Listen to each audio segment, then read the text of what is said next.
What's up, fam?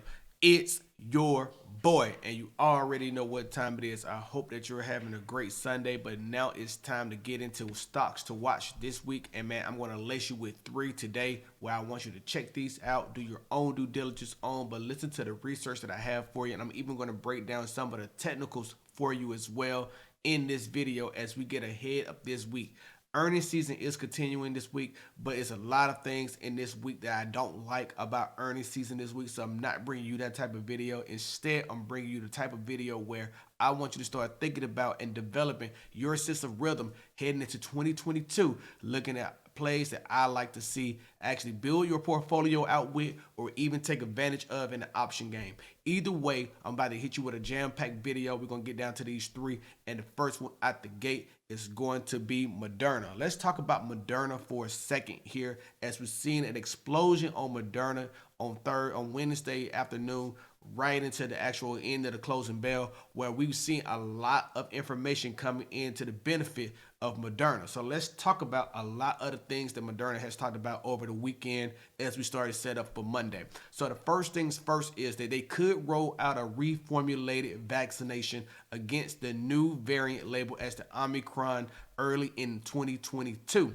Okay, Omicron has been classified as a variant of concern by the World Health Organization, okay?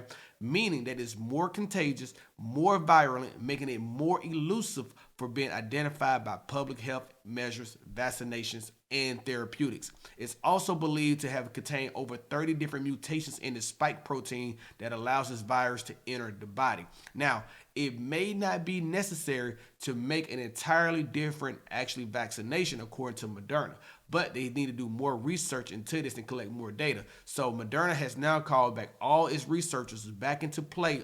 Thanksgiving morning, they mobilized the whole team, get ready to start studying this new variant.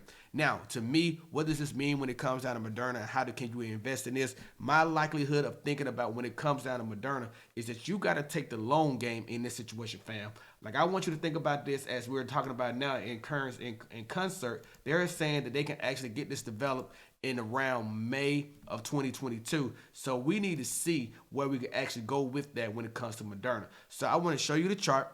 I want to break this down technically wise and feel how you can actually benefit from this over long term. Okay. Now, this is the weekly chart on Moderna. Let me turn some of this off so you can just see exactly what I'm looking at here currently. Okay. So when we look at Moderna, we've seen that actually it's been on this climb since the pandemic actually started. And this is the green line that you're looking at. That trend has exceeded expectations way more than normal, right? So then it broke away from it on the daily chart. This is the yellow line that you have here. And we've seen Moderna actually visit down to this yellow line on the trend line more than 3 times. And it's actually in this realm on the weekly chart right now.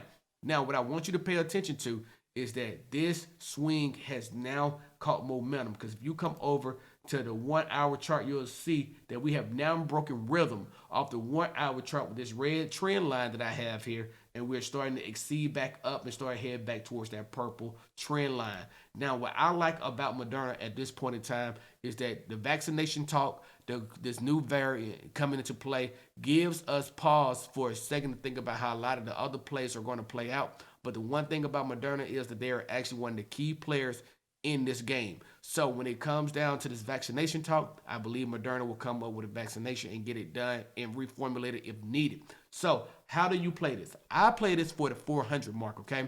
Now, I already have option plays already in position for January 2021 December 17th for the $450 call. Now, I would actually roll those plays into January, and I would keep rolling these plays over and over as we get more pandemic talk of this new variant. Okay, so I'm playing this for the long-term rolls. Okay, make money on the lower option, on the higher option play. Take that capital, run it into a lower option play, more closer to the money, and keep rolling these over and over, and keep getting significant gains out of this play as we still deal with this variant talk. That's Moderna. Okay. Moderna, I think, is actually going to be ideal here, and I'm starting with that 450 call right now, and we'll see how it plays out. If you have the capital, you can go closer into the money. You could take advantage of this position, and you can actually make good cheese on this play. Okay, so what's the next play that we're talking about today that we want to get through as well? Well, the next one is going to be Tesla, okay? Tesla has so much news going on with it that I wanted to break this down for you in a systematic approach and not just bring you one or two videos on Tesla. I wanted to bring it to you in this video. So we're going to talk about the news and then we're going to break this down technically as well and talk about how I see this benefiting Tesla over the long term. Okay. So I'm going to give you my analysis on this right now. So what you'll see here is that first, Tesla had news on Friday, basically coming out of Germany, that they turned down a $1 billion subsidy that they was obviously supposed to be in they was basically valued at that they should have given it for their battery production factory in Giga Berlin. Okay, they was entitled to this actual subsidy, but they waived their requirement for that subsidy. And I'm gonna show you an Elon tweet here that actually shows what Elon thinks about actually that subsidy. Okay, so let's look at that real quick and we'll break that down here for you as well. So once I can get it open here, let's see. So you'll see that Tesla turns down this whole thing, right? It goes over here. You'll see down to Elon, he says, we learned our lesson with 465 million Department of Energy loan received in 2010 and 2011. Erroneous terms exceeded value of money received. That's why we paid it back so early, despite an early repayment penalty. Okay, so this tells you what Elon's thought process is about taking any more of these subsidies that he don't necessarily need to take in possession of. And it makes sense. I mean, if you can actually build a factory, you already have the cash. Why do you need any more subsidies so you can be in control? Somebody can be in control of you, and that's what Elon is actually getting at. He don't want no one to be in control or think that Tesla owes them anything. That Tesla can do this all on their own, and they can stand alone systematically. Okay. So let's talk about the second news that broke. The second news that broke over this week, starting on Wednesday, was that 188 million has now been invested into Giga Shanghai to actually expand out further. And this is to actually allow for more employees to actually work in the factory, about 4,000 approximately, bringing that total number of employees actually on staff at Giga Shanghai upon completion to about 20,000 employees. Okay. Now, what that means is for actually Giga Shanghai, though, is that we got to look at this in production value. Okay. Production of value of vehicles. Okay. Now, what we're looking at this point in time is that 500,000 max-produced vehicles is now systematically being estimated to be going to about 1 million with this new expansion over a Giga Shanghai. Now, it could be a little bit more than that, or it could be a little bit less than that, but a lot of speculation is leading towards that Tesla is now looking to expand very soon by mid-year next year, upon this completion of this project by April 2022, to actually expand their capacity out for producing vehicles from 500,000 to over 1 million vehicles quite soon. Okay, so then there's a third piece of news that we got to get through and we got to talk about when it comes to Tesla as well, is that Elon has now sent the email out that CNBC got a hold of recently, and they reported that basically he wants to expedite delivery. He wants to expedite deliveries and minimizing the cost of deliveries, but actually doing it in a more systematic approach and stop worrying about the quarterly approach of the quarterly demand of end of quarter reports that need to come out. Basically, he wants to just see that they don't have to keep on paying way more money, bringing on extra staff to get all these deliveries out on time for Tesla to meet delivery numbers that they like to meet each and every quarter. So basically taking that whole thing off the table of worrying about the pressure of this being a public traded company is what Elon is getting at. But I'll show you the email here in a second that CNBC has received. So, but I want you to understand, Tesla has delivered over 627,000 vehicles this year, okay, compared to the 500,000 they delivered in 2020. Now, what does that mean here? It means that the updated delivery numbers are all the way, I have new updated delivery numbers all the way out to 2030. If you want to be a part of that information, get that information from me as I update my valuation models, as I update my delivery evaluation model as well. You need to be using that first link down below over in the Discord. You can be a part of the team, and man, you can see my numbers and my fundamental breakdowns of each and every information I provide on Tesla as it comes. Okay.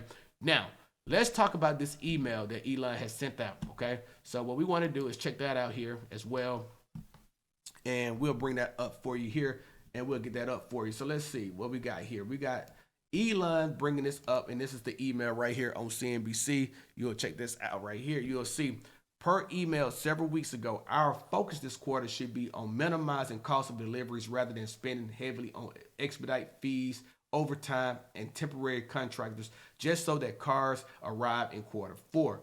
What has happened historically is that we sprint like crazy at end of quarter to maximize deliveries, but then deliveries drop massively in the first few weeks of the next quarter. In effect, look at over a 6 month period, we won't have to deliver any extra cars, but we have spent a lot of money and burned ourselves out to accelerate deliveries in the last 2 weeks of each quarter. We will still have quite a big wave of deliveries in the last few weeks of December as we don't yet have high volume production either in Europe or Texas, which means a lot of cars on boats from China to Europe and on trucks and or rail from California to the East Coast arriving late in the quarter. But this is nonetheless the right time to start reducing the size of the wave in favor of a steadier and more efficient pace of deliveries. The right principle is to take the most efficient action as though we were not publicly traded and the notion of end of quarter didn't exist. This is quite bullish in my opinion when it comes down to Tesla, okay? What I want you to think about this is, do you really want a company that's always trying to scramble to meet end of quarter demand, or do you want a company that has a systematic approach to actually building up a delivery system that gets vehicles off the production line and into the customer hand in the most efficient way and leaving costs minimized for that delivery to happen? I want that type of value of a company, and I'm glad to hear that they're taking this type of approach, and it makes me even more quite bullish than I always have been when it comes down to Tesla. And now let's talk about that from a technical standpoint, okay? From a technical standpoint, we have a lot of measures here that I want you to pay attention to when it looks at Tesla, okay? You'll see in my buy zone that I actually have over here, you'll see that we was actually supposed to go off to this area right here. So hopefully we'll see some downsides in here for Tesla for me to actually capture some more shares of my own. But I want to buy it down here in this range from 930 to about that's 930 to about 873, somewhere in that valuation model. Now the second buy zone that I actually have on Tesla right now is actually 805 down here to about 717, which we definitely know that if it comes back down here, something really happened pandemic related for that price to come back down to that valuation at this point in time. Okay, so my short-term thesis on Tesla right now, though, is that we're looking for a pop beyond 1200 and maybe even closer to about 1250, right? And what you can actually see systematically, we can take the approach of being somewhere around $1,100 by February, right before we take that next leg up to start shooting the gap up to about $1,300. That's how I see it playing out right now. So how do you play Tesla over the short term and over the long term? I would take systematic approaches in this approach as well, as we talked about with Moderna. I would actually be adding value where I can and get into option plays closer to the money. Let them run up, and then when you see they start to overshoot themselves a little bit, it's time to sell off and then roll into a longer position out in the option play. Shares you never can go wrong with. You just need to go ahead and understand that you got to buy those shares how you need to, when you need to, exactly at what points that you want to. I already gave you 2 price targets to look for in windows of opportunity to actually add to your position at. So for me, that's where I'm at with Tesla. Buying up the shares in the $900 to $800 range. If you see a slide back to $800 to $700, that's even more of a bigger pickup. But I think that you're going to see a run back to 1200, retest that level, and actually see if it can push through. If it can push, this thing is going to take off to the races to about $1,500. But I think that we are going to see resistance at that 1,200 mark, and it's going to systematically fall back to about $1,100 from now between December to about February timeframe. Okay, so let's check out some more. Let's talk about more details here. We got to talk about the real. Okay, real for those who don't know, is a resale arbitrage type of company where basically you get all the high value, high end items that you like Louis Vuitton, Balenciaga, things of that nature, red bottoms, all of it together on real. Okay, this is the resale market. Resale market is expected to reach about 51 billion by 2023. The resale industry is actually growing about 11 times faster than the traditional resale industry. Okay, due to supply chains, logistics, and consumer shift to sustainable mindset. What does that mean? That means that thrift shopping is dead and resale online is in. Okay, basically, think about it like this: when you come down to Etsy, you come down to things where people want value. They don't want to go out and actually have to shop for it pretty much anymore. They want to do it online. And resale arbitrage is something that's taking effect right now, where you can get higher end items, more vintage type items online than actually going through the thrift shops looking for these type of items and then wasting your most of your day looking for it, especially when it comes to Generation Z. Generation Z loves to buy things online, and when you can actually find these vintage pieces online, they're going to purchase them online. So let's talk about some of the reasons why I like Real Real at this point in time. Okay, resale companies are not dealing with some of the same pain of having to raise prices due to inflation or dealing with supply chain constraints or pressure. Okay. After reporting the third quarter earnings, Real Real CEO stated that the company inventory exceeded their pre-pandemic levels, going on to say that she believes that we are well positioned from a supply chain perspective as we enter the holiday season. Real Real reported revenue of about 119 million in the third quarter. That's a 53% bump over year from 2020, right? And then they had a 757,000 orders, which is in third quarter as well, which is about a 38% bump quarter over quarter. Okay. Now, why do I find this important? Because these option chain is so cheap. The valuation on Real Real is very cheap as well. That I think that this is a good play to actually keep running back and forth over the next couple quarters. Okay. And what I believe is that you can actually see from the Real Real is that you're going to see an actual business model that's going to continue to pick up steam even when we're dealing with all the pandemic stuff that we're dealing with now with the variant information, right? So let's check out the chart. Let's check out what we have here. Look at that on the weekly here, on the daily, I'm sorry. You'll see that we had this nice trend down on this downward trend on Real Real, and then we had a break. We had this break right here about maybe about a week, about 2 weeks ago. We had a break to the upside, and now we're bouncing back down to that trend line and making another move up. Key resistance level here is 1690. If we can push through 1690, we can start seeing Real Real start trying to attack some of these areas that it has been before, about 2289, and then we can go to back to its highs about $30, right? Here about 3028 was in May of February of 2021. So let's see if we can continue this trend. If we can get past that 200 EMA that we have here and then make that move past that 1690 resistance level, we can start seeing moves on the Real Real. What I would consider here is a $20 option play or even getting closer to the money. They're very cheap right now. If, as a matter of fact, I have Real Real option chain up right now. If we check out the option chain on the Real Real, you'll see that it's sitting at 1587.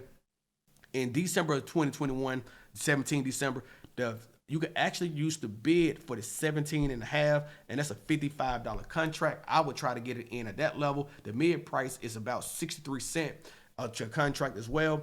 And then you looking at, if you go out to January, if you look at January 2021 and you look at that $20 option play, you got 1,700 open interest on this. That's about a 60 cent, 5 cent difference on the bid. I would look at that as well. And I would keep rolling these as we start to get to that level of where the Real Real may actually start to become very attractive to a lot of people. Now, I hope that you found value in this, and I hope that I left you with 3 stocks to think about. And if you like the way that I break down my psychology and thinking about it in the market, definitely use that first link down below where you can join my Discord and you can get open access to my short trade alerts, long trade alerts, and even my crypto trade alerts alongside fundamental analysis. It's been your boy Craig. I want y'all to stay safe. Y'all have a good day. Peace.